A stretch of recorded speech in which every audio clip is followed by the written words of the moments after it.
on what looks like an old machine. It warns Kinmure that his time is up. Here, listen to this. He unfolded a square of paper. I know what you did. Soon you will pay for your crimes with your life. Look over your shoulder. Death will come when you least expect it. Sounds a bit melodramatic, I said. How do you know it's not from some crackpot? What makes you think there's any substance behind these threats? One could easily dismiss it if we were dealing with an ordinary member of the public, said Davison.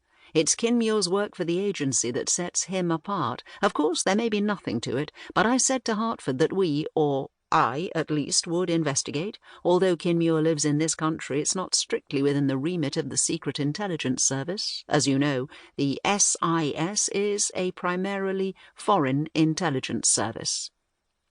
But what happened abroad may well have a bearing on the case. I see.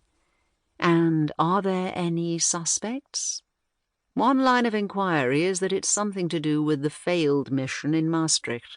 Either that or, well, let's just say that Kinmure has hardly led a blameless life. In what respect? Davison paused as he considered how to best express himself. He had a certain reputation with the ladies, several affairs and indiscretions, particularly during the time he was drinking heavily. There are also a number of suspect or failed business deals that we're looking into.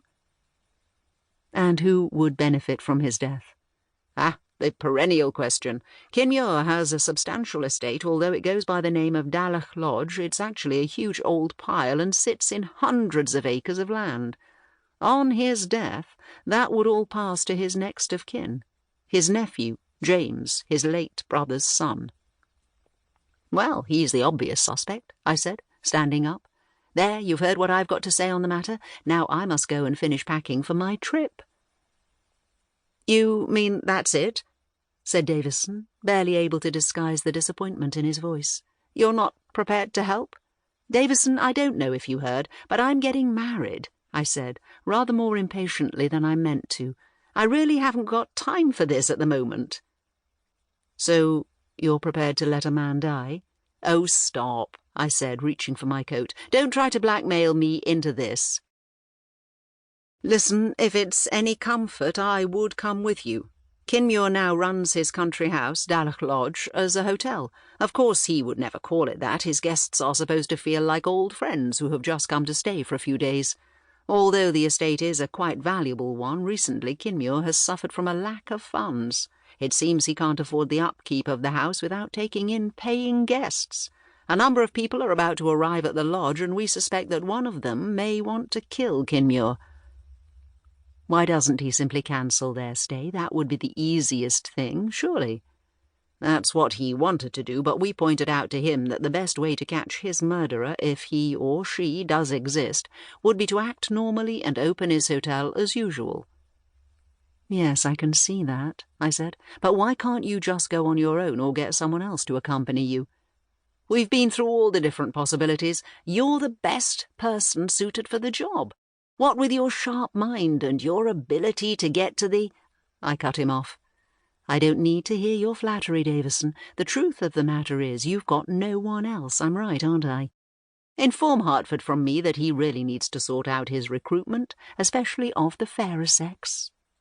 I paused. Tell me this, and I want you to answer honestly, or with as much honesty as you can muster, what would happen if I didn't choose to help you? A grave expression crossed Davison's face. I'll be frank, he said. Yes, you are the only woman we have free at the moment. If I were to go by myself or take another man with me, the murderer might suspect that we were from the police, if not the agency. He hesitated for a moment. But if we were to register together, you and I, well, it would give us quite a good cover, don't you think? Are you really suggesting that we turn up there as a... I could hardly get the words out. As a couple, when I'm preparing to get married next month? Davison must have seen the horrified expression on my face, because the lines of seriousness around his mouth melted away and he burst out laughing. Sorry, but your face was a picture. How could you be so... I know it was beastly of me. I couldn't help myself. Look.